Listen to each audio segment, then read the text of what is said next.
Hi everyone, welcome back to the channel. Thanks for being here. Today we're going to be sharing Brandi's story, and her story covers her military experience, but I do want to give a trigger warning that she will be covering her experience through breast cancer, and so obviously it's not an easy topic for everyone to talk about, so I just wanted to make sure that I threw that in there before you watch the video. I really hope that you can take away some valid information from the video. And of course, as always, if you have any questions, let us know. But again, I thank you guys for being here from the bottom of my heart.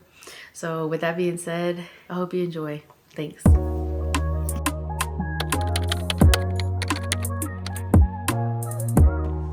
Hi guys, welcome back to my channel, The Veteran Newbie.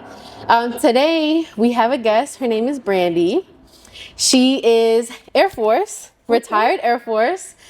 She served 21 years and she's been out for about 6 years now, right? Yes. Today, we're gonna go into more of her story of how her military career was, some challenges that she went through, the separation process, VA disability benefits. Right now, she's actually a social worker, and she is a therapist intern, which I think is really cool. She is working on getting her clinical and social work license. There's a lot to unpack there, but not only that, she does have a very important and a special story. Not only is she a veteran, not only is she working to be a therapist, but she actually is a triple negative breast cancer survivor. We want to make sure that you guys also get benefit from the advice and resources that she shares as well. So with that being said, welcome, Brandi. Thank you for having me. Yes, thank you for being here. Okay, so I kind of want to go backwards a little bit. Okay. First of all, you served 21 years. Yes.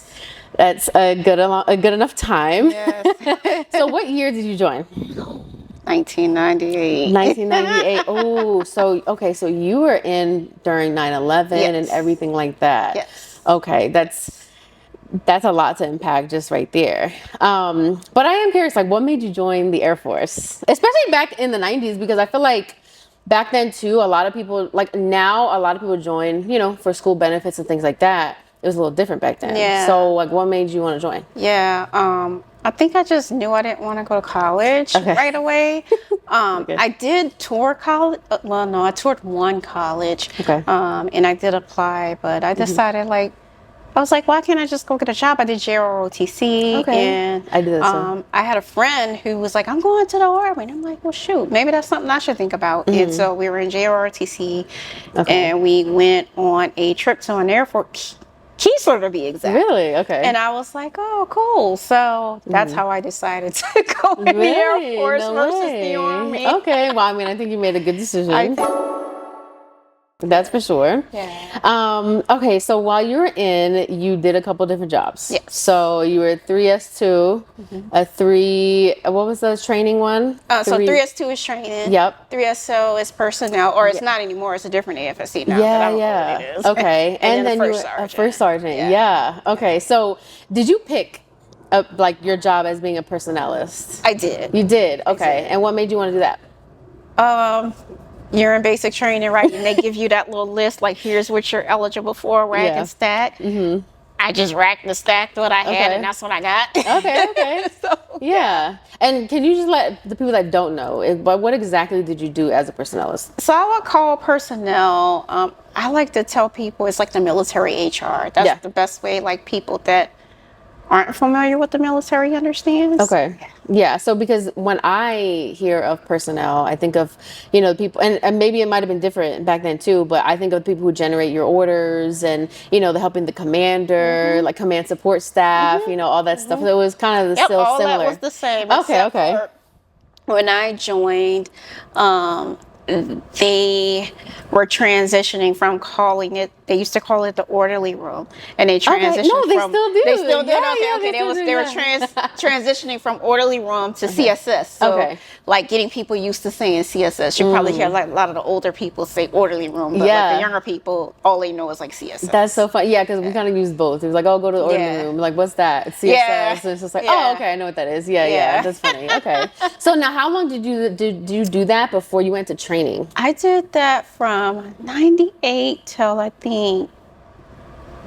2010?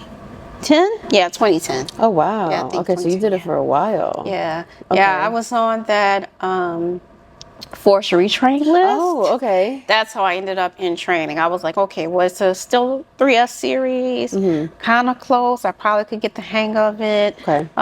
So that's how I ended up in the 3S field. Okay. Now, were you, because it was, kind of forced to retrain, were you nervous? Were you scared? Like, where's the Air Force putting me? I was a little worried, which is why I was like, well, let me just apply. Because usually they have that list, and you're looking at your number on the list, and you're like, are they going to get to me? Are they not going to get to me? So it's just like, let me just see apply. What happens. Right, and so that's how I did that. So. Okay. And then, so you did training. Did you like it? It was okay. Yeah, okay. I did my first 3 years was not your standard training manager. I worked in instructional design. Oh. So basically, I worked at the, I guess Vandenberg Space Force now, but I worked at the Space Schoolhouse. Oh. And so, no way. That's funny. Yeah, so I worked there for 3 years, just working with instructors, building curriculums, building lesson plans, building tests, things like that. So all like kind of, it's actually a pretty lucrative job in the civilian sector. Yeah, no, for sure. I was gonna say you could definitely be in, just training in the civilian sector as well. Yeah. So, so because I know, the only trainers that I know is all like squadron like levels, so but you were doing it for all different agencies? It was still a squadron. Okay. So it was the training group, which Vandenberg is actually, it's a space wing, but they had the training group that falls under AETC, or Air Education and Training Command, there.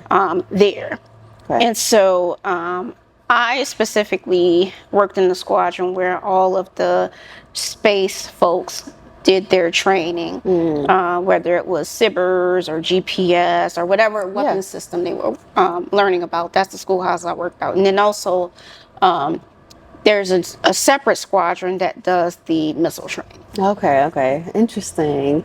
So with you being, going from personnel to training, how did you knew, like, I want to be a first sergeant? Like, how did you get into first sergeant? Because I did. I think I did always kind of want to do that, and I got to shout out my very first sergeant, Nancy Warren. Okay. So she was my first sergeant at my first base. Okay. And where was that? That was at Hurlburt Field. Oh, Hurlburt Field, Florida. Yeah. Okay. Yeah, that's a special ops base. Yeah. Okay. Yeah, and I was in the special ops squadron. I was 4th SOS. Oh, okay. C-130 gunships. Okay. And so my first sergeant there, like, she was just great. Like, she really took she took great care of me. She just kind of took me under her wing. And, even back then, you didn't see a lot of women in a unit like that. Right. Like, it was, the first sergeant was a woman. I think maybe 1 or 2 female air crew. Really? Everything else is men. Wow. So, like, she really... That's a big deal. Yeah, she really took good care of me. So that's awesome. That was kind of influential, I think, in making me want to be a first sergeant. Oh, that's awesome. Yeah, it's funny too, because when I was active duty, I was like, first sergeant is just the things that you guys go through. It's just an influx of so many different things. Like, if someone, is suicidal, like, first sergeant has to be involved. If someone's just having a hard time in general, like, first sergeant, and so, for those that don't know too, first sergeant, they're really there for the airmen, for the people. And so they're not there to, rat you out or snitch you out, or, if you go to them for help, they are the resource to the resources. I even told my troops too, like, hey, if you're not comfortable with coming to me or telling me something, like, first sergeant. So I feel like it's so important to have a good first sergeant, because it's like, if you don't, then it's almost kind of like you don't know who to trust, because if you can't trust your first sergeant, who can you trust? Yeah, then who can you trust? So I think that's really cool that you ended up being a first sergeant. Thank you. And how long did you do that for? I did that for 4 years. Oh, okay. And then went back to training for about 1.5 years. I wanted to retire, but I was like, when I finished my first sergeant tour, I was like, right before 19 years, and they gave me an assignment. Oh, okay. So I did a year and a half at, excuse me, what's the name of that base? Missouri. Missouri. Ooh. Whiteman. Oh, what is it? Whiteman. Whiteman. Oh, you went to Whiteman? Oh, Yeah. gosh. Oh my. Yeah. I'd spent I almost heard 2 Whiteman years isn't the best, there. the best place to be. No. Okay. So you finished your... I finished at Whiteman. Really? Yeah. Okay. So I'm assuming you didn't want to stay there. I did not. I did not. I was on the first thing smoking. Yeah. I do not blame you. I feel like Whiteman, mine was my first base. Oh. Yeah. That's the whole, I cried when I found, literally when I found I was going there. I was like, what is going on? Who did I hurt? Literally, yeah. I like ran to the bathroom. It was my birthday, Oh, and no, I was what a birthday present. Yeah, I was in my blues. And everyone was getting all these assignments to like Germany and Japan, and I'm like, oh my gosh, this is it. This is what I joined the military for. You know what I mean? Yeah. And I was the last person to find out, and I refreshed my page, and I just kept clicking like, there's no way, and it never went away. And so I ran to the bathroom, and I went in the stall, and I cried, and I said, God, why did you do this to me? I was like, what the heck? So I feel like, you know, when you go to those bases, just when people are like, oh man, that's tough. It's like, it's kind of like, you don't want to go to a base like that when you first start, and then to go to a base like that, like on your end, you know, it's kind of like a weird, bittersweet thing. It is. But you know what I will say? I learned bases like that, you meet the like best people ever, you know, because there's really not a lot to do, you know. So you kind of stick with your people for the most part. I mean, of course, not everyone's experience is like that, but like at least for me, you know, I was like, I still talk to my friends from Minot and Alaska, you know, so that's, I think it's cool, you know, that you ended there. I'm sure like in the moment you're like, what the heck am I doing here? The good thing that came out of being there is I started back working on my social work degree, so that was a good thing that came out of it. That's awesome. How was that, working on that, but also being active duty, you know, because especially as a first sergeant, I mean, because you didn't end as a first sergeant, right? No. Because you went back into training, you said. Right. So, you know, dealing with being in training, doing, you know, social work, all the hours you got to put in to get that, how was that? How did you even balance that? So, funny enough, when I first started my degree, I was the first sergeant for the medical group. Okay. And so, you know, most first sergeants are going to work with mental health at some point. Okay. You know, so I would talk with the social workers there on different issues, and one of my commanders was a social worker. Okay. And they were all like, "That's cool. You would be good as a social worker." Really? And I'm like, oh, okay. And they're like, this is what you're doing is kind of social work. And I'm like, okay. Yeah. So then I'm like, okay, let me apply for a program. And I got letters from them. They wrote recommendation letters for me. Okay. And so I did as much as I could online. Okay. And then when it got to the practicum part where you have to, you know, go somewhere and actually do that part, I was like, okay, well, I'll figure that out when I get there. Okay. I ended up changing units, and I ended up getting a deployment. Oh, so I, you know, stopped school. I took a leave of absence, and I went on my deployment. And then when I came back, that's when I ended up going to CE, which is generally a large squadron. That was my first really large squadron, so I didn't go back to school. Okay. And I just finished out my time. And when I got to Whiteman, and I realized, like, it was kind of a bad situation. Okay. I was like, okay, I need something to like, keep me going, keep me motivated. And so that's when I went back to school. And because I was training, I kind of, and we were also like, I was a master sergeant. We had 3 master sergeants like in one shop, and like, it's just stupid. Right. So, I was able to like finagle my way. Like, look, I got 1 foot out the door. I'm trying to get my schooling done. So kind of worked with me to like let me get things done. That's how I worked. Okay, no, that's awesome. And so was your squadron pretty supportive of you, you know, going after your schooling, or? I don't think they really care. Okay, yeah. I feel like especially too, because typically when you know someone's getting ready to retire, you kind of like mentally everyone's kind of like have you off the books already, you know, like yeah. she's about to be out the door, so you know, we'll just let her I don't do her think thing. they really cared. Okay. Well, I mean, you know, that's good because you know it's nice that you were able to like work on that before, you know, while you were in before you got out. Yeah. So now, were you able to finish everything before you retired? No. Or, okay. No. How did that so work? I finished my first practicums. There's 2 of them that you have to do. So I finished the first one, and I finished the second one out here. So I was searching for a practicum here while I was still there. Wow. So that was an interesting process because you're trying to like get these people to take you as their intern, and you know, you're doing like either a Zoom call or like sometimes people just don't even respond to you. So. Yeah. And what year was that when you were going through all that? I probably started looking like probably late 2018, early 2019. Maybe. Okay. Yeah, because I started the internship in the fall of 2019, and then I finished in February of 2020. Wow. Okay. Yeah. So now, speaking of, you know, trying to find positions here and going to school when you were retiring, when you were getting ready to retire, how did you feel? Like, this is finally, like, I'm about to leave the military. I was excited. Like, yeah, were you? I was very excited. Okay. Yeah, I was looking forward to it. I mean, of course, a little nervous. Yeah, of course. Yeah. I mean, I feel like everyone's nervous. Yeah. No, for sure. I'm as prepared as I can be. Right. You know, so. Yeah. And how old were you when you joined?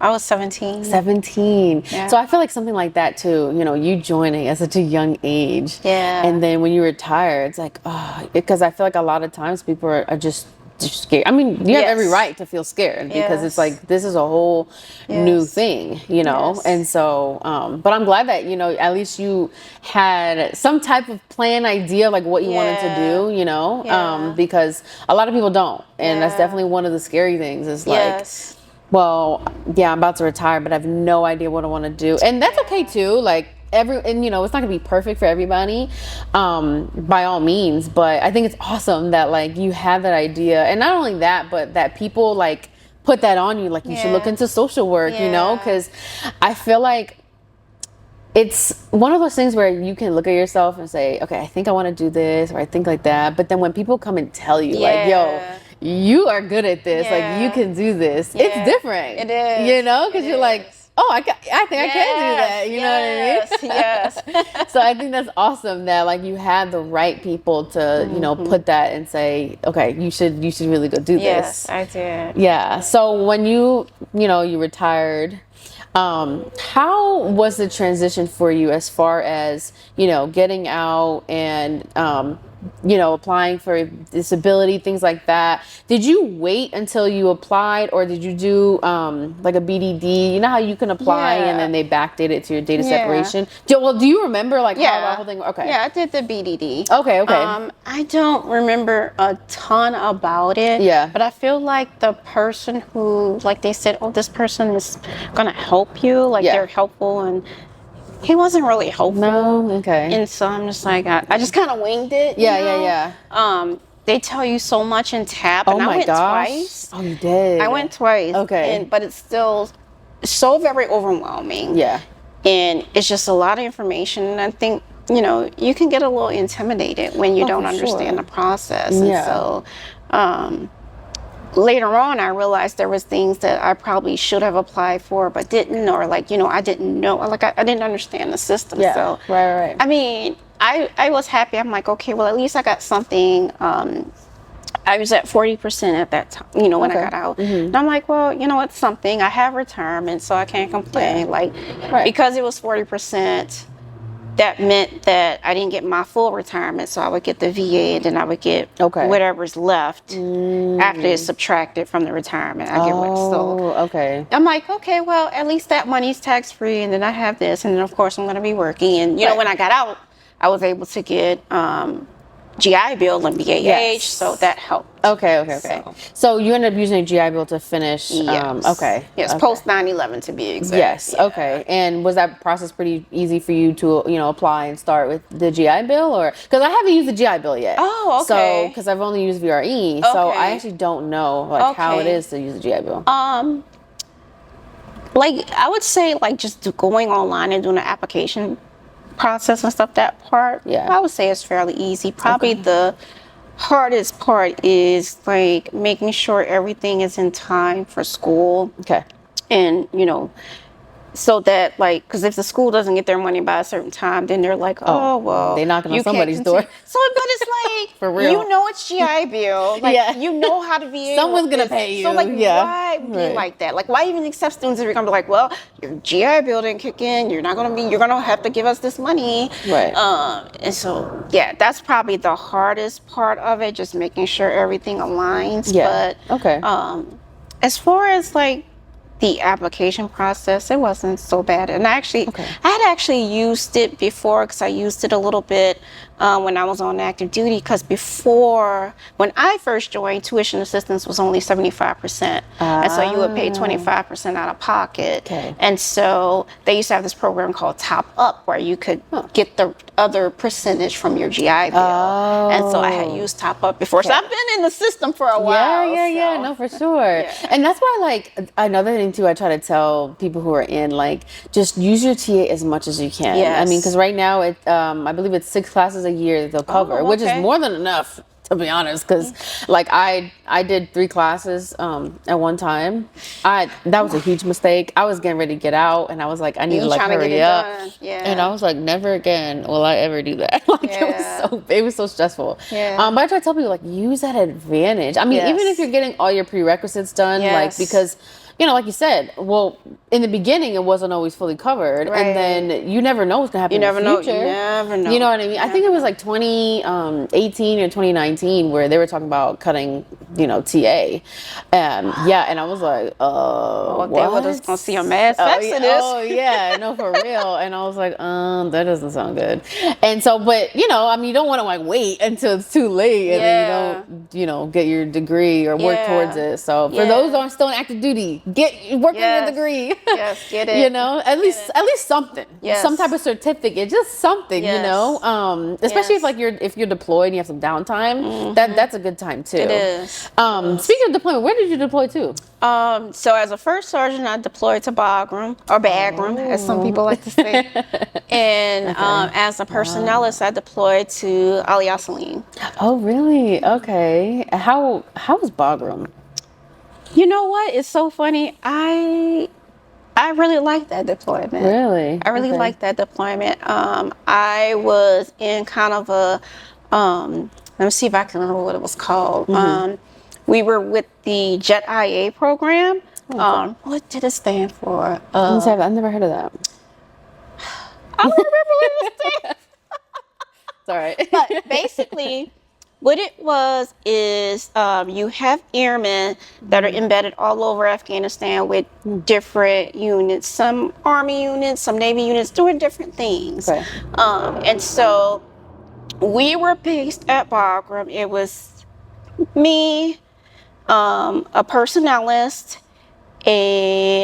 our chief, a major, a lieutenant colonel who was the commander, and a loggie. And we managed all of the Jet and IA airmen, because they touch down in Bagram and then they go to all their different FOBs. Okay. And so we managed all of that. Wow. And we made sure that they had an Air Force presence. So even things like their LOEs at the end of their time, or making sure that they had the appropriate supplies. Like there's been times where I'd go out and bring supplies to people, like gear and stuff like that, or emergency leaves. Like the personnelists handle the emergency leave part, but sometimes I might have to, just help them like through that process, like getting them through. The loggie would be doing the travel portion, and I was more of like the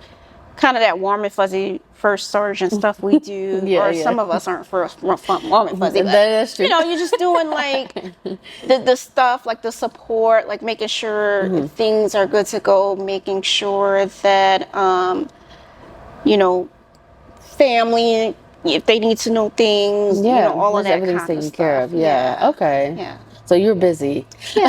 I mean, we For sure. definitely had moments of downtime Yeah, for sure, because it was like when there's a rotation happening, because we were on a different rotation than everybody else. We didn't switch out the same time as everybody else. Gotcha. Okay. Which made sense, because you're the one making sure that they're getting to the next spot. Exactly. So I think they used to call it the pivot. When the pivot would happen, that's when we were super busy. We might like go to our rooms and take a nap and then come back for like a midnight flight or whatever. And we're helping them from getting off the plane, getting them in process, getting them bedded down, getting them to the helicopter pad the next day to go off to their different jobs. Okay. Yeah, and that's the thing too. Like, I feel like no matter what deployment you go on, you're always gonna have that downtime. You know, where you like watch. Like I'm not gonna lie. Like during my deployment, because I was on Aldafra, there were so many times just downtime. You're just watching movies. Like I have never watched so many movies in my life. Like I don't even watch movies like that. But like you said, when there's downtime, it's downtime. But when things kick off, they kick off. Like you're busy. It don't matter what you start early and you get off late and even later the next day, and deployments are no joke. So now taking what you learned from your deployment and military and everything like that, how getting into social work, do you feel like that kind of prepared you to deal with people, right? Yes. Okay, yeah, because I was going to say, military in general, you learn how to deal with so many different people. Now, the fact that you being a first sergeant, it's even like you even learned way more for learning, how to deal with people. And then you're like, I'm going to be a social worker. So what area, because I know that there's so many different areas for social workers to get into. What was your calling? Like, what did you want to do? I initially wanted to do medical, which I did. Okay. Because in my practicum, I worked in hospice for the first practicum. And practicum, I would compare it to like nurses doing clinical hours, or like nursing students doing clinical hours. Kind of a similar concept. Okay. So I did hospice, and then when I moved here, I did outpatient mental health therapy. And I did not like it at that time. So I was like, well, I'm just going to go in medical. So I worked in a hospice company first. I worked there for almost a year and a half. And then I was like, well, everybody says state jobs are good. Let me try to get a state job. And I got a state job, and I didn't like it. And I was out of there in like 2 months. Yeah. I don't blame you at all. If I'm not happy somewhere, I'm leaving. And so, like, this is the one time I can quit a job. Yeah, I know, right? It's like, oh my gosh, I have the choice, So I can imagine you're like, today I'm out of here. Yeah. And so then I went into dialysis, and I worked in dialysis for about 3 years, and I really enjoyed that. And I started going to, I don't know if you've ever had a chance to, usually once a year, like around the beginning of the year, like maybe February, March, they have these women veterans conferences here. Oh, no. I didn't know that. And I went to one in 2020. And I got to talk, no, it wasn't the one I went to in 2020. So there was one in 2020. And then I think 2021, we didn't do anything. And then 2022 was virtual, and 2023 was back in person. Okay. So I went in 2023, and I got to talking to these 2 social workers who were from the vet center. And I was telling them how I was a social worker, and just kind of talked to them, and they were like, one of them was a supervisor for interns getting their clinical hours. And so that's how I kind of stumbled into like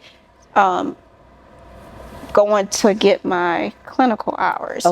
And so I met her probably like February, March, did all my stuff with the board that I had, because you have to apply for an intern number, and you got to pay a fee and all this other stuff. You got to get malpractice insurance, all that stuff. Wow, okay. And so I start working, I was doing that part-time in addition to my dialysis job. Oh, wow. And then I found out I had cancer. Gotcha. And so that kind of changed the trajectory of everything. Yeah, right. I was gonna say, because it's like you're kind of on this path and you're like, I'm gonna go after this and get this, and then you find out that you have cancer. And so I want to get more into that as well. So when you found out, I mean, how did that make you feel? Because it's like you're like this, dude, I know what I want, what I want, and when I'm gonna get it, and then you find out news like that. How did that make you feel, being in the middle of everything? Yeah. The weird thing is, I'm trying to think when I start. Okay, so I think I met her like in February, March time frame. Okay. And in April, must have been when I had like my appointment at the VA. Okay. And another thing that I learned at that women's veterans conference, at least I think that's where I learned it from, was about women's health with the VA. Okay. And they were talking about this class you could take to learn about it. And so I went to that class.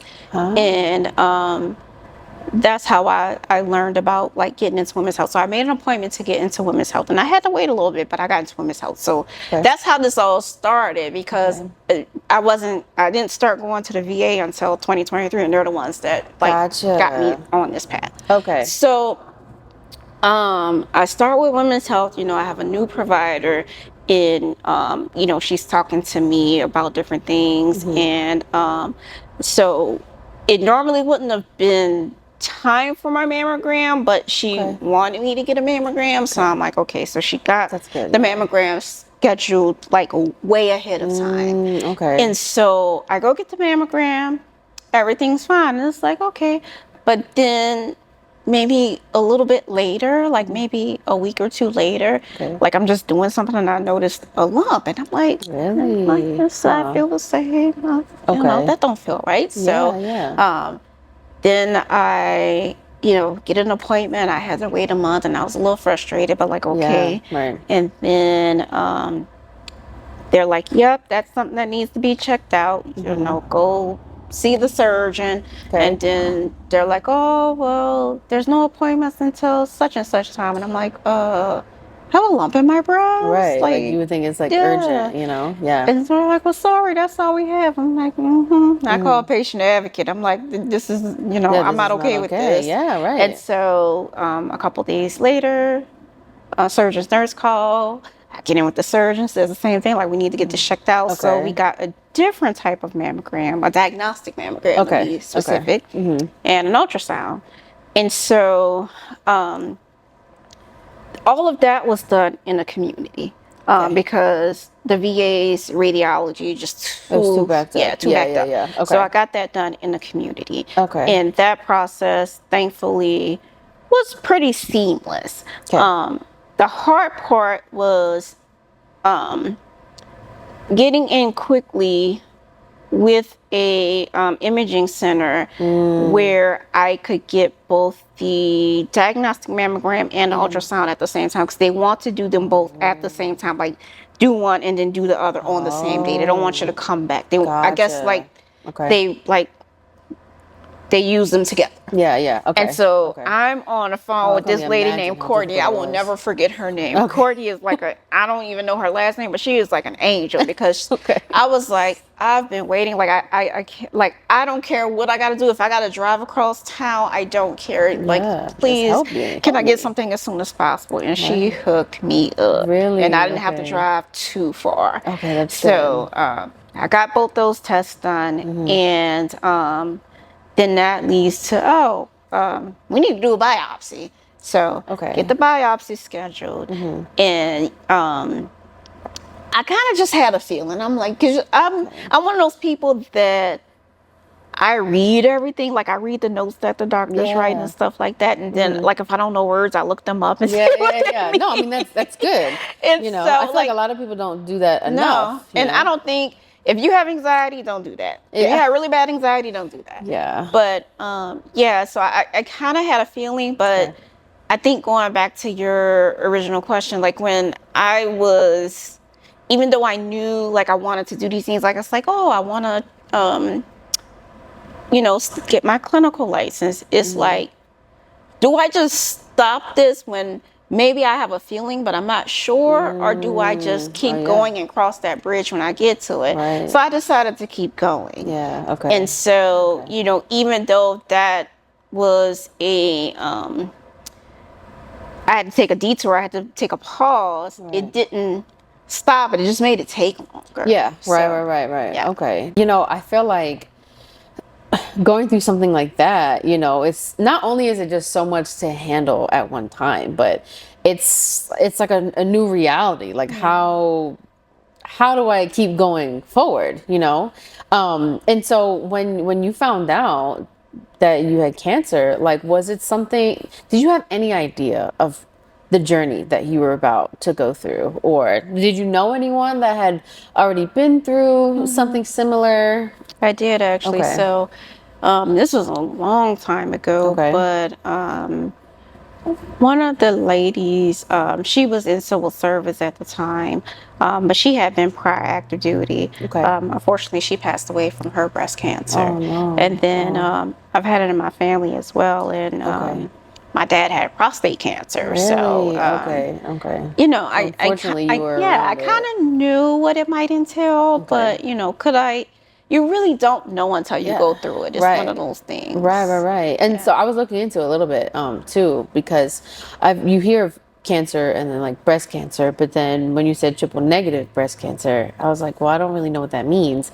And actually, I found out that apparently it's the most common cancer, more common in Black women than any other ethnicity that there is, which is interesting, because I'm like, I've never heard of triple negative, breast cancer. And then I find out, oh, my friend has it as well. And then it's just like, this is crazy. And the thing is, I feel like, especially for breast cancer and for, women, you don't think you're gonna get it in your 30s, 40s. Like, people, I feel like when people think of cancer, it's something that it's like, oh, that's like when I'm like 60, 70, so when you get at a younger age, it's just like, huh, okay, this is an interesting route, to take. So when you're going through all of that, how was your journey? Like when you first had after your biopsy and things like that, was it difficult for you to, have a regular routine like how it was before that? What changed for you, really? It was definitely hard to have a routine. Okay. I'm still trying to figure out a routine to get back into, because first, and a lot of people do things very differently, just depending on the progression of their disease. And so, for me, surgery was first. So I had surgery at the VA hospital with Dr. Jobs, who is like one of the best people I've ever met. Oh, that's awesome. And so I had the surgery at the VA, and I know like the VA kind of gets a bad rap, but I had a very good experience in the hospital at the VA. I'm glad, because I have heard some horror stories about going to the VA hospital, and they're not all the best. Which is why, for those that don't know, I think it's now it's 60 or 90 days. If they can't get you into the VA, then they bring you to community care. So like a lot of my appointments are through community care. Like even therapy, they're like, okay, well, I think the next therapist was like 4 or 5 months out. And so thank God for community care, because if it wasn't for community care, I mean, the thing too with veterans is like, you kind of just, you just want to give up. Like, why am I going to wait that long? So I'm glad that like, thank God you had, a good doctor to be able to take care of you, in that way. And they got me scheduled really fast. Like I saw her, I already knew my results when I saw her. But she was like, well, you know, it's up to you when you want to do surgery. Right. You just let me know. And I'm like, I'm ready, like whenever you can do it. So Really? we did surgery like maybe 2 weeks later. Wow. So yeah, so we Okay. got things rolling. And then one thing that I think is, another thing that I think is important to highlight is, it may be, I can't speak for all VAs, but I've had such a positive experience here with the Southern Nevada VA because, so after I was recovered from my surgery and everything, they called me to set up oncology. Okay. And so initially they were like, well, we got to send you out in the community because, you know, we're full. So I'm like, okay, great. So they're like, yeah, these are the doctors, and you know, I got to pick one, and they're like, oh, and that's nice too. Like you kind of have an option too. I'm like, oh, thank goodness, you know. Yeah. So that was that, and then I got another call. I can't remember if it was the same day or the next day or what. They were like, oh, well, Dr. So-and-so wants to see you here in the VA. She's made a spot for you. So I'm like, okay, great. That's fine too.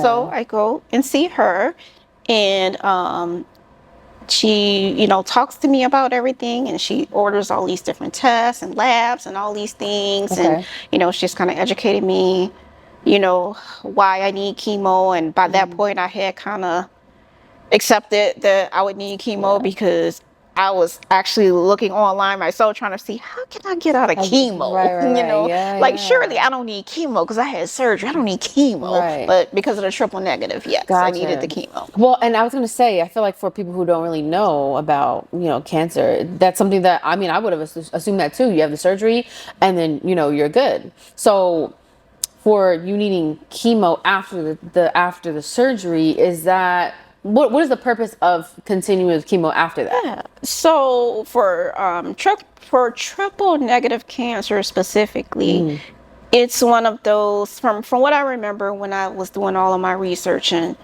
like chemo is kind of a standard just to make sure if they're having you do chemo, they want to make sure that they're killing any, I'm gonna call it microscopic cancer cells or whatever, anything that they can't see on imaging. They want to make sure everything's out of there. In my case, my cancer had not spread anywhere, so to speak, but it was starting to get in my, I think she said my lymph, it wasn't in my lymph nodes, but it was like, the way she explained it, it was like, it was about to start spreading. Like it was in my lymph cells or lymph something.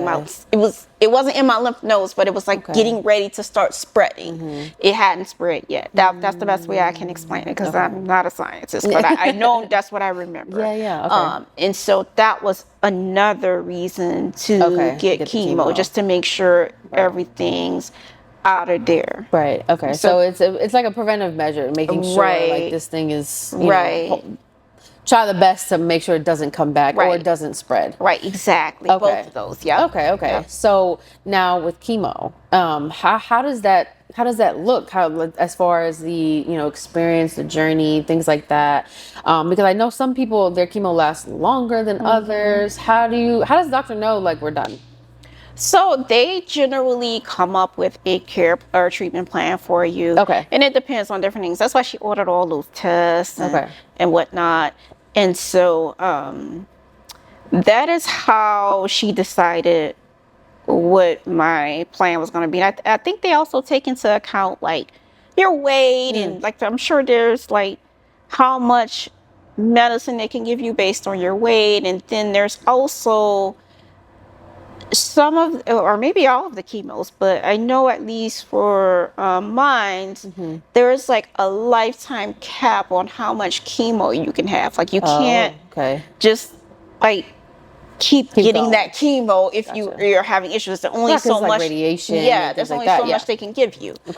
You know, before it's like, okay, well, we need to like try something else. So I think a lot of that comes into play with it. And then, of course, what is commonly treated for that type of cancer and what is proven to work, because I've seen, you know, some women get different chemos based on the type of cancer they have or even the stage they have. Okay. Yes. Okay. So yeah. Okay. Now, especially being a woman, our hair is so important to us because it's just, I mean, it's a staple, right? Like, and this is nothing against women that decide to go bald because I think that's amazing. But, you know, it's like, it's kind of like an identity. Yeah. You know, I mean, you wake up and you're like, how do I want to have my hair? Do I want to do like this? Do I want to braids? You know? And so, how did you take that? As that like, was the second hardest part after looking at my flat chest. Okay. I mean, it's not flat right now, but it was for quite a while. Okay. So I would say that was the second hardest part other than seeing my flat chest. Okay. Very, very hard. I did try to cold cap. Have you heard of that before? What is that? So cold capping, it's basically kind of like what it sounds like. It's a cold cap and you put it on your head while you're getting chemo treatment.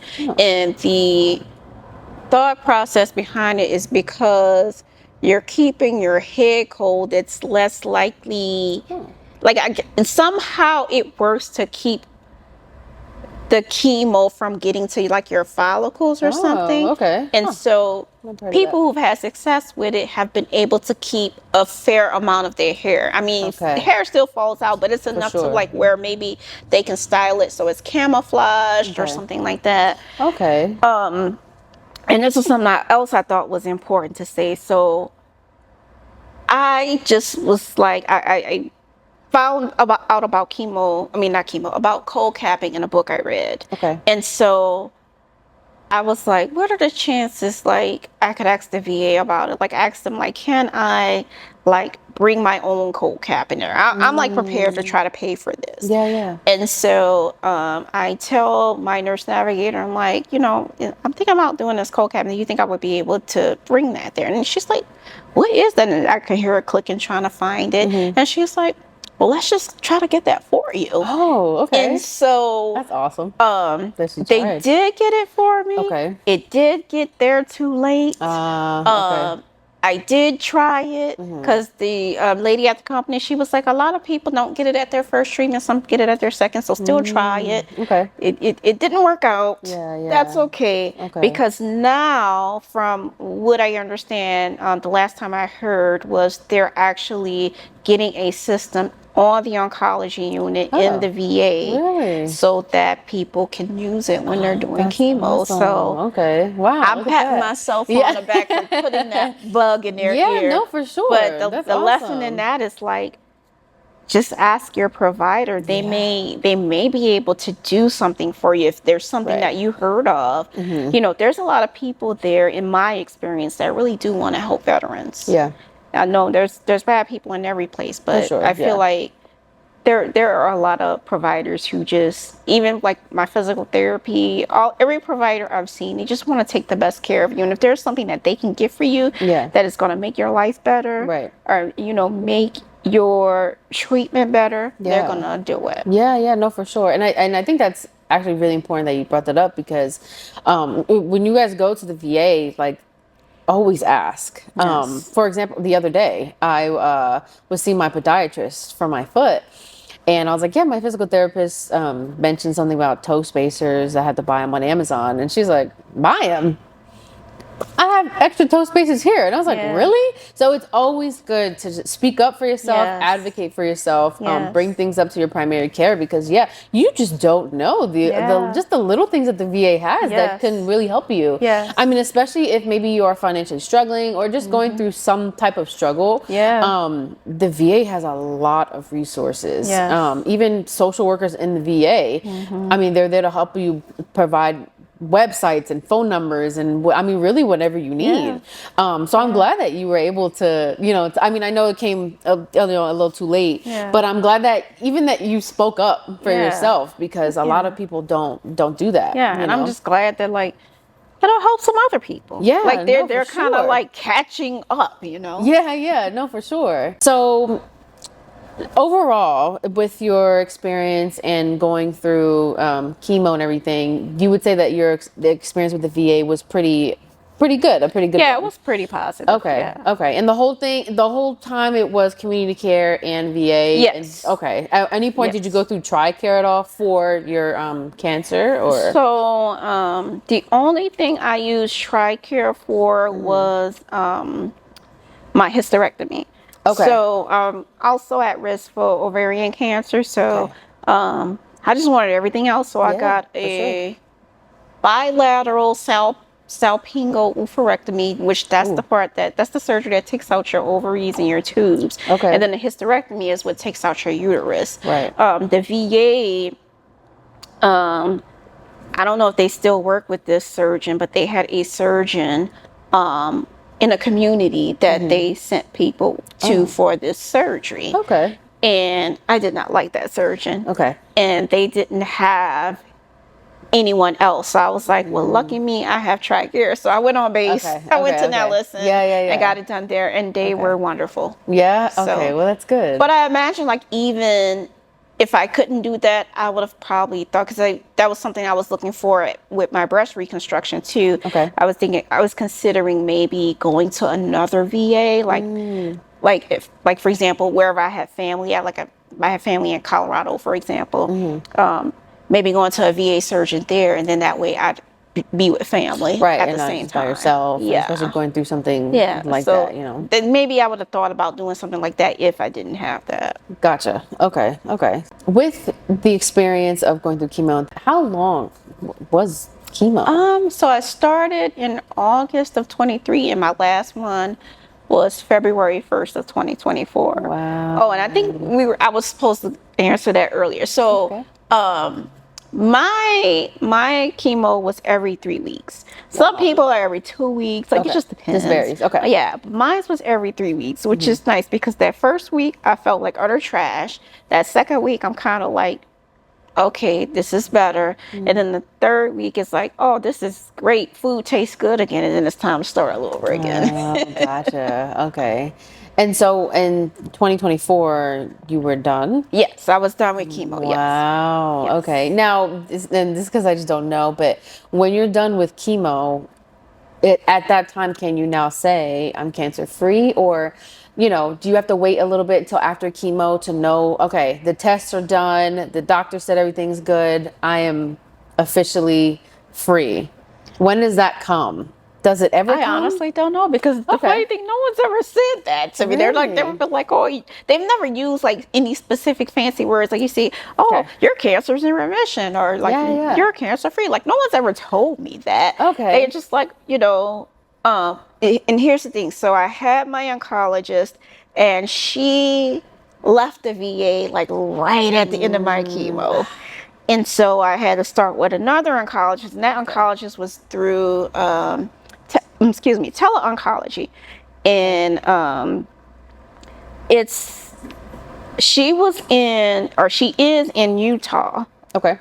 And then like her nurse practitioner's in North Carolina. Oh. And there's another nurse on her team that's in Florida. So it's like this whole like all over the place. tele thing. Yeah. Okay. So I'm starting with this new oncologist, and my old oncologist had this plan for me, and I understood it. And I had this medication that I was supposed to start taking after chemo, and I was going to take it for a year. And so, you know, I had to get all that straight with this new doctor. And so then I'm taking the medication.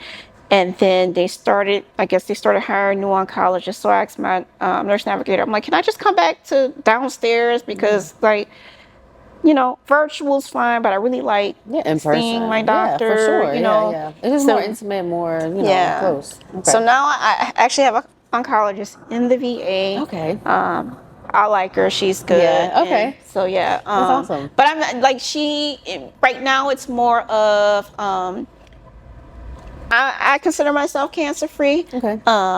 We just, you know, do checkup, physical exams. Okay. No imaging is indicated. That's like the new recommendations. Okay. But I guess that's fine, considering I'm the one that found my lump, not the mammogram. So. Yeah, I know, that's crazy, right? Because not to tell people, that's not me telling you don't get mammograms. I'm not saying that. I also had dense breasts, and dense breasts, things can hide. Gotcha. So. Okay. So, you know, with you finding out about your cancer, like by physically, doing your own examination.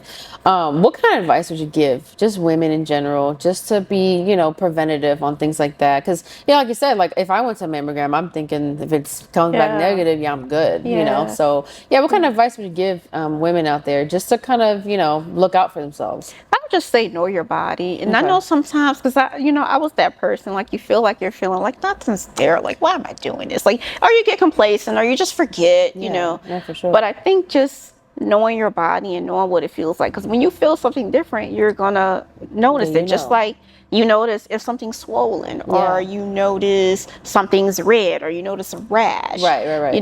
Yeah. It's just that a lump, you may not see it. It's not something I would have looked in the mirror and saw. Gotcha. Like I actually had to feel it. Okay. And I wasn't even doing like how they used to teach you to do like this. Yeah, like the little circles. I wasn't even doing that. Okay. I think I was doing something silly like this. I was doing this and I'm like, oh, wait a minute. That feels weird. Okay. That feels like a bone. Do birds have bones? That's like the conversation I'm having in my head. Right. And then I'm like, well, this side don't feel the same. What's going on? Like, I'm like, yeah. Okay. Know your body. Yeah. And so it's funny because you being a first sergeant, right, in the past, you had to always be there for everybody. But with you, having cancer, how was it like? Kind of now people have to be there for you, like support you. Was that kind of weird for you to, kind of, or at least was it hard for you to take the backseat and just like, okay, now this is the time for me to look out for myself and not be that person for everybody? Was that a little bit different for you, or? In some ways, yes, and in some ways, no. Okay.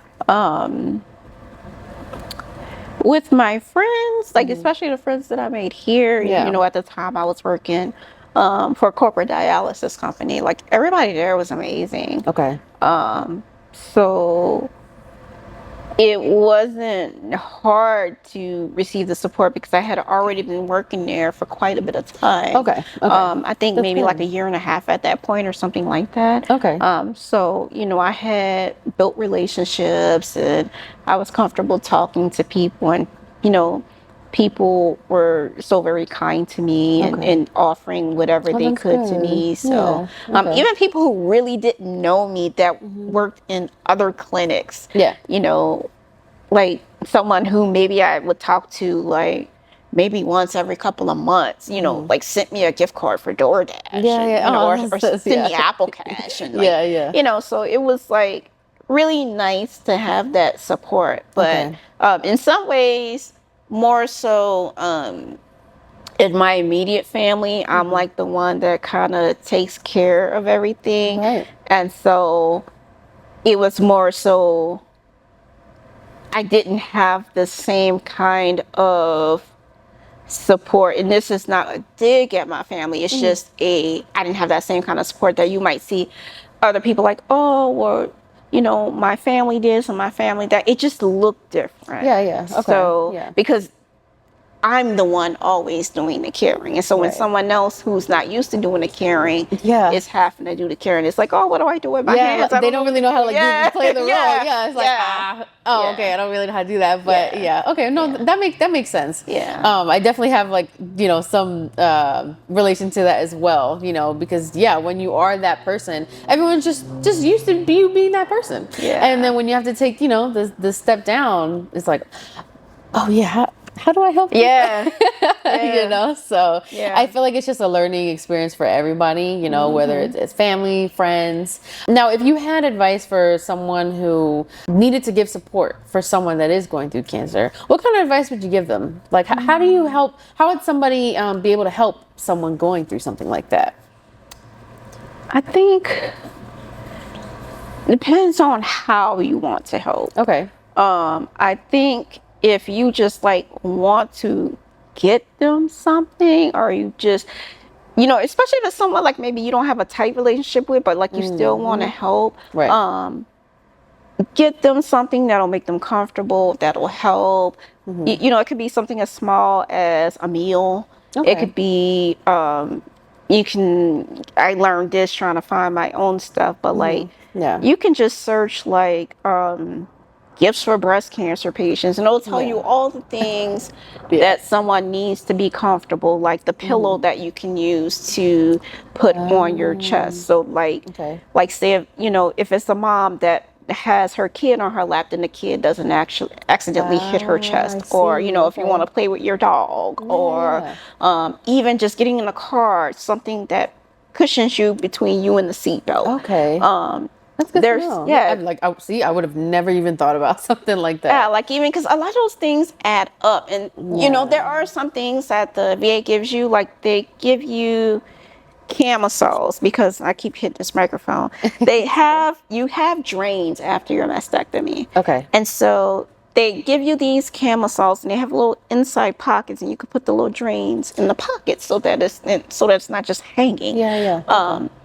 But you know, it's only like 2 or 3 that they give you. So like if someone gives you something like that, like I bought shirts that had the little pockets so that I could have something to wear every day. Like even with bras, I bought bras so that I could be able to like wash and exchange, because like, you know, that stuff's expensive. For and sure. It's only a limited amount, and but like you're like, well, I want this comfort every day. So things like that are super helpful. And that's the thing. Like, I just feel like I mean, at first, it is a sensitive thing to talk about, right? Because not everyone wants to talk about it. And that's why I'm so appreciative, again, of you being here, because I want to talk about things that, you know, maybe just people just don't know, or might be afraid to ask, or, you know, you don't want to offend nobody, you know, like, especially, you know, because in my head, I'm like, I'll bring you snacks. I don't know, you know. Which is good, which is also good. You know? And it's just like not knowing, okay, I can be a little bit more intentional with, you know, like you said, just something to make her feel just more comfortable. That's why I want to, you know, talk about it, because there's a lot of people don't know, and it's definitely a journey that isn't spoke about openly, I feel like, you know, enough. No, I appreciate you giving those tips and stuff, because I'm sure someone can use it for sure. So. And even with things like food, like just knowing, like when you're on chemo, I guess, you know, depending on what chemo it is, because I did 2 different ones. And so the first one was the worst one. They call it the red devil. It's red. And it is definitely the devil. So like it just wipes you out. It messes up your appetite. It messes up your nails. It gives you mouth sores. It makes your hair fall out. It, you know, you bruise easily. Like you get nauseous. Like every symptom that you can think of, that chemo gives you. And so with that's the first one that you got? That was the first one. But I'm glad I got it first, because the second one was like a cakewalk. So things like, you know, getting foods that, one of the things that I read and that my dietitian told me, like cold foods are generally better. So maybe like cold pastas, or like whatever. They don't really there's some foods they're like, they don't want you to eat too much of, because they worry about you getting infections and stuff like that. So like they don't really want you eating anything raw, like sushi or like rare steak or anything like that. Another thing they say is don't eat your favorite food while you're on chemo, because it might, like if you eat it and then you get sick from it, like it's just going to ruin it for you. Or if you eat it and it's kind of bland, like it might ruin it for you. So I didn't really do that. So like if you know someone's favorite food is I don't know, Thai fried rice, like don't bring them Thai fried rice, you know, bring them something else. You know, or you know, see what they want, you know. Okay. And so when you were done with chemo, how about your diet? Did it change a lot? Were you able to eat, you know, the foods that you ate before, or how was that?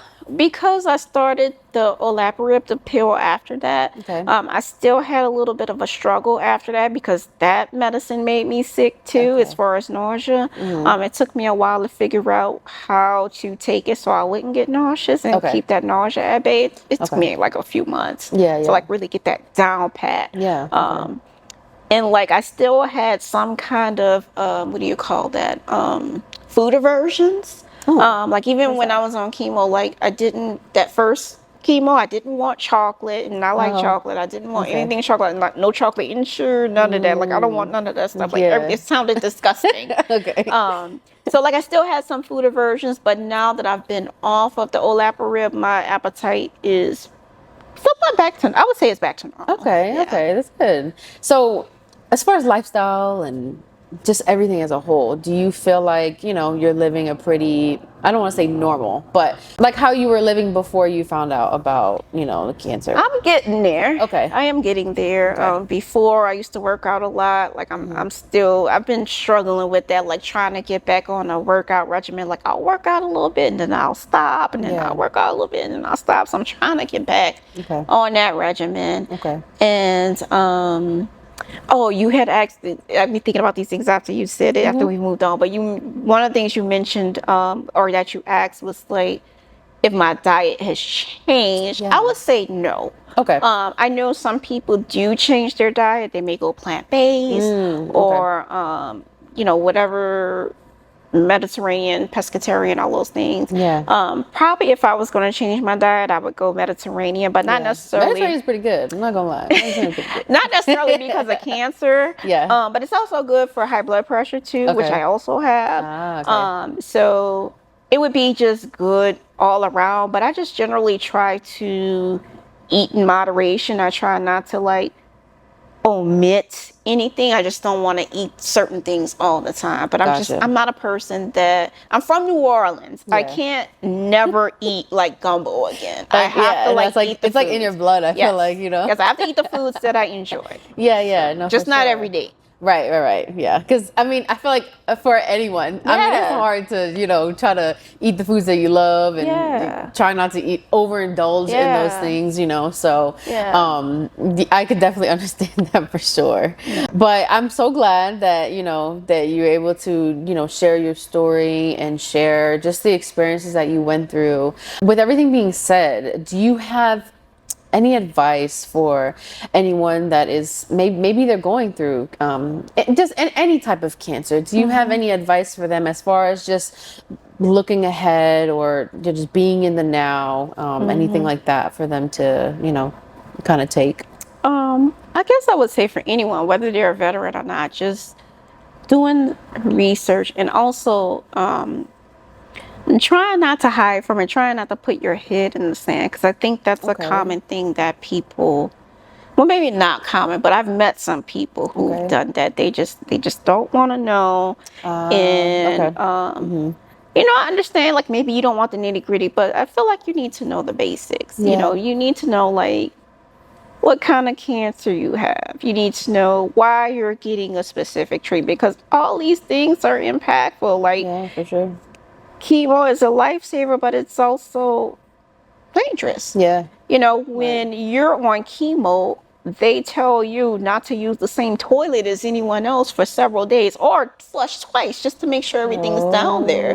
They don't want people touching your bodily fluids without gloves. When they give you chemo, especially the Red Devil one, they are gowned up, gloved up, masked up. I didn't know that. Yeah. Okay. Wow. Yeah. So it's very serious. Yeah. So I think just understand. Even radiation, even though I didn't go through radiation, that's serious too. Like, it really impacts your skin. It impacts the quality of your skin. And for breast cancer specifically, how your skin ends up has an impact on how your reconstruction ends up. They may have to get skin from another part of your body if your skin's not good enough, or you use the tissue expanders to stretch your skin. So it's still like, if depending on how much it's radiated, it probably can only go so far. So I think just doing a little bit of research. If you don't want to do the research, ask for literature.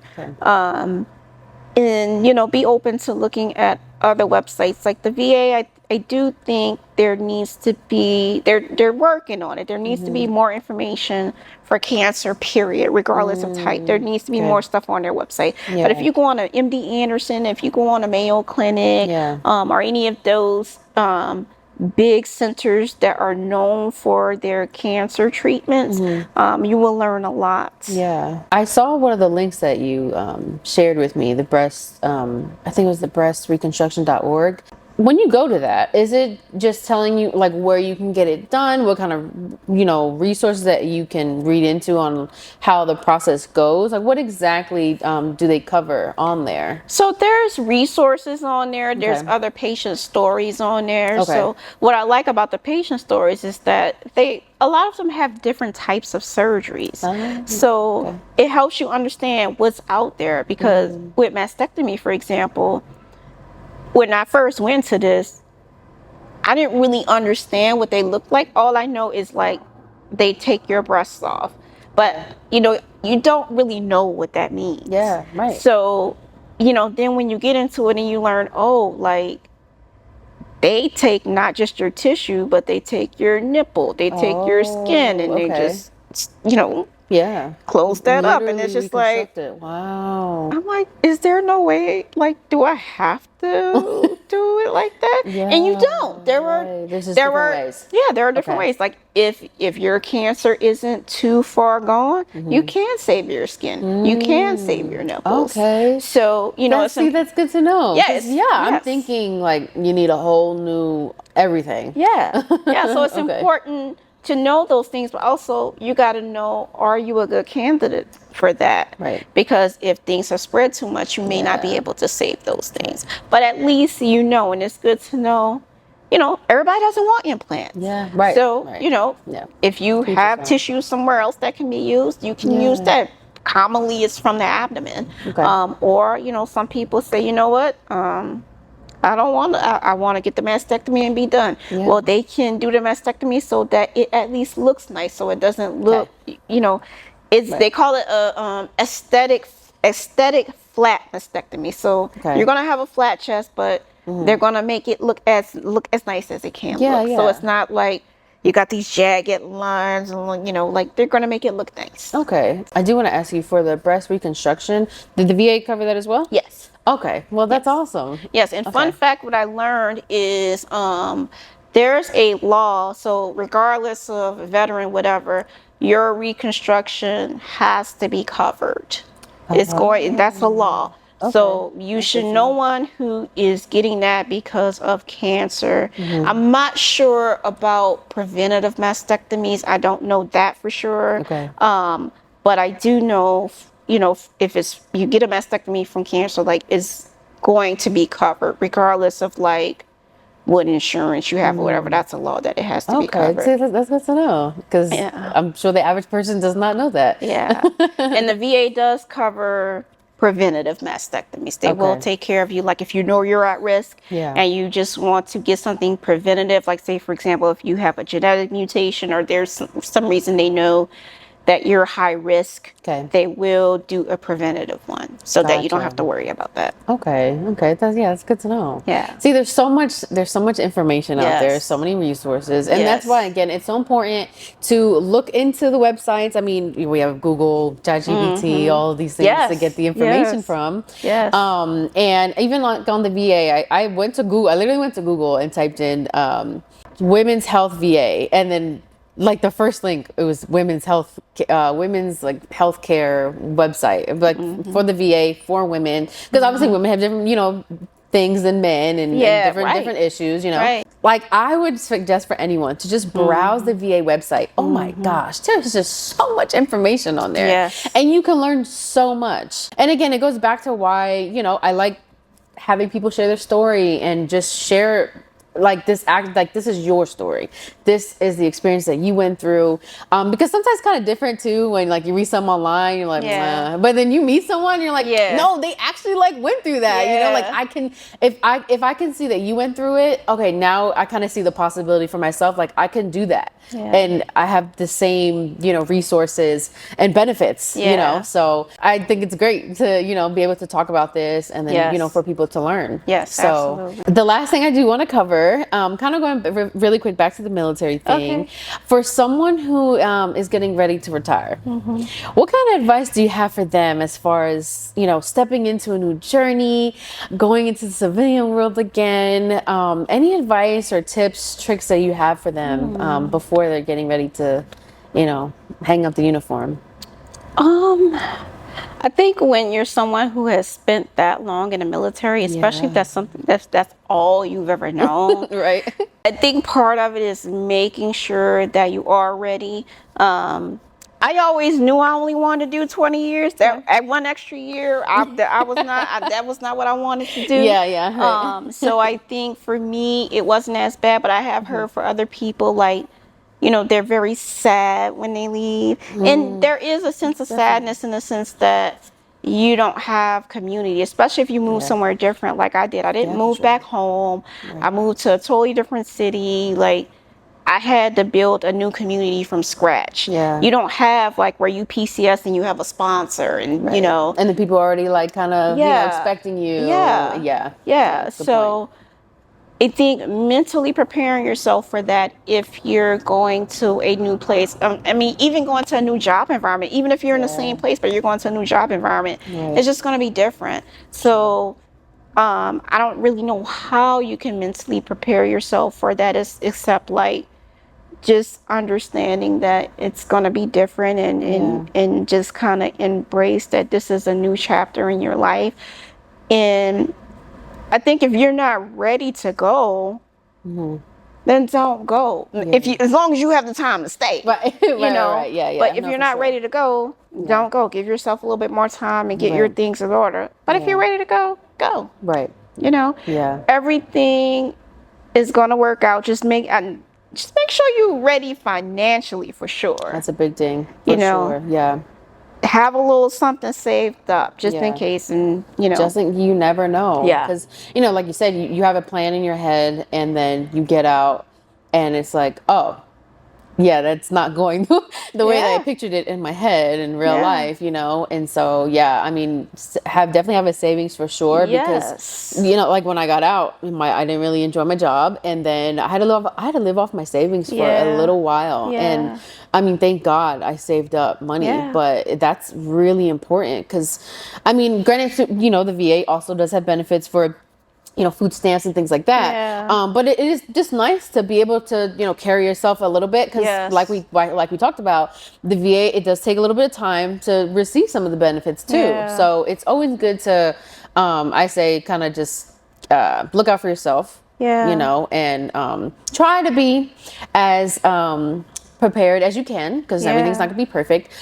Don't expect the best and don't expect the worst. It's just kind of like you just take it day by day, and you go with the flow. Right? And one more thing I want to mention that you made me think of when you were talking. So I retired in 2019. I went to school, got my GI Bill and everything. Yeah. I graduated in 2020. I graduated in February 2020, and then in March, world shut down because of COVID. Right. And so, I was held up from being able to test for my license. And if you want to get a job as a social worker, you have to have that license. Right. And so, that was delayed. And then actually trying to find a job was delayed. I didn't start working until June, which is not that much time. But like, I'm not getting GI Bill BAH anymore. Right. And then my rent at the house I was renting went up. So I'm like, okay, maybe I need to move to a cheaper apartment. Okay, these apartments got a deal. I'm gonna move to these apartments. Sure. So there's just you never know. Like you say, you never know what can happen. So literally,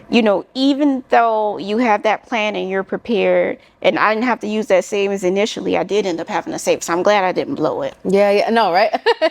Thank God for that. Again, I want to thank you so much for being here and sharing your story. Yes, I'm so happy to. Yes, and again, I'm going to be actually sharing some resources at the end of the video, so that way you guys can check them out. There's a couple of books that you also recommended, the Mayo Clinic book, and some websites as well that you guys can check out. But of course, if you guys ever need anything, have questions, I'm going to put Brandi's social media on the screen here, so that way if you have any questions or you want to just ask her anything about the interview or her story, if you need help, if you're retiring or separating or whatever the case may be, we are totally 1000% 100% here for you. That's the whole point of this, is to stay in community and have each other's backs, because life's already hard enough. Life is already hard enough, and this is made for it to be a little bit easier. Yes. Just a little bit. Thank you guys again for watching, and remember to take care of each other, but take care of yourself above everything. So thank you again, and thank you so much for being here, and till next time. Thanks, guys.